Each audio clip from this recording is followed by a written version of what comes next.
Have you ever wondered what perfections look like? Can you define perfections physically?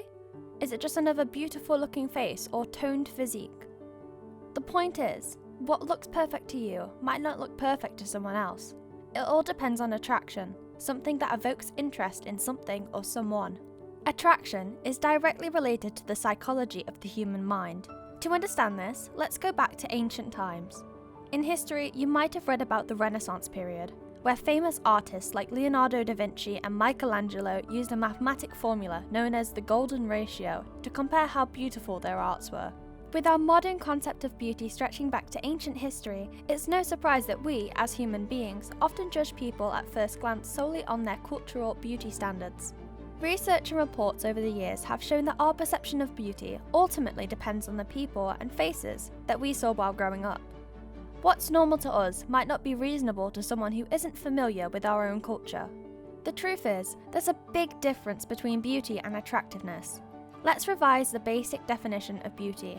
Beauty is defined as the qualities in a person that appeal to the senses. Our visual senses are often the primary method for determining the physical beauty of a person. Someone might have the perfect facial structure, flawless nose, and a picture-perfect physique. You like how this person looks, and you find them physically attractive. Appreciating physical beauty also depends on the way it's fascinating to you visually. Attraction and interest, on the other hand, largely depend on the criteria that you've set in your mind. Several factors make someone attractive or influence your perception of attractiveness.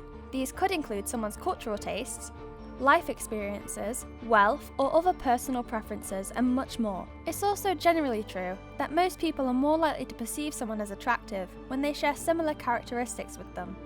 Many people believe that physical fitness, such as having a toned physique, is regarded by others as an objective attribute to attractiveness. However, numerous studies across the globe have shown that people actually place more value on a person's personality rather than their looks. Moreover, people who have so-called flaws are often seen as more relatable and therefore more real than people who are seemingly perfect. It makes them more approachable, and therefore, according to theory, more suitable to be a potential mate.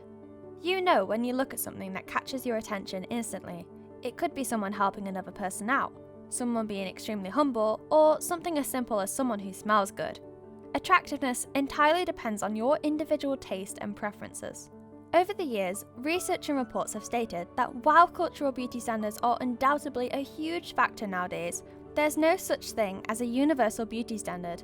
Everyone has imperfections. It's just individual attractions that make us overlook flaws and undesired qualities. There's actually a psychological principle that makes you more attractive because of your imperfections. It's called the Handicap principle, and it states that while physical attributes and qualities, whether behavioural or bodily, can be found attractive, an individual's physical undesirable traits can also be perceived as attractive relative to the person viewing them. To understand this fully, let's take the example of a peacock's tail. You might be wondering, what's wrong with a peacock's tail? It's beautiful and attractive. But have you ever wondered why other peacocks find them so attractive? Sure, the striking colours and contrasts make them look pretty and draws attention to them when looking for a mate, but they're not the greatest survival strategy. Attention is the last thing they'd want when trying to avoid natural predators. In this particular case, it's all about the trade-off between survival chances and attracting a mate.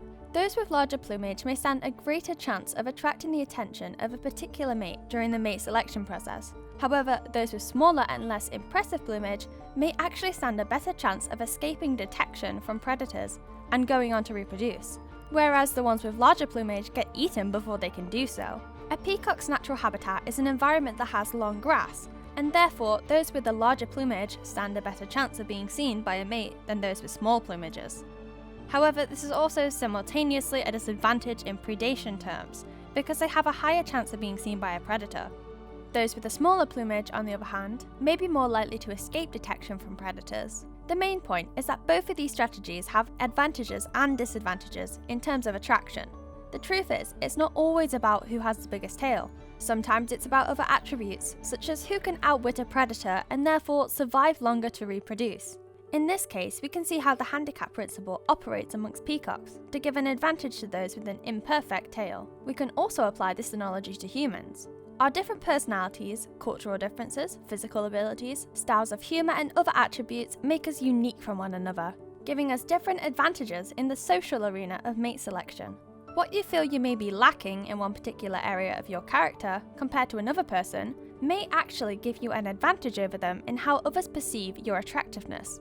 Therefore, you can think of them not as handicaps, but just one of a number of qualities that form a part of your overall unique individuality that makes you attractive to people. So, the next time you feel inferior because of one of your so-called imperfections, remember peacocks. Someone else might have a bigger plumage than you, but it just means that you have a greater opportunity to let your other qualities shine. I hope this video has proven helpful for you. If you want more psychology videos like this, remember to leave a like and subscribe so you don't miss out. Thank you for watching!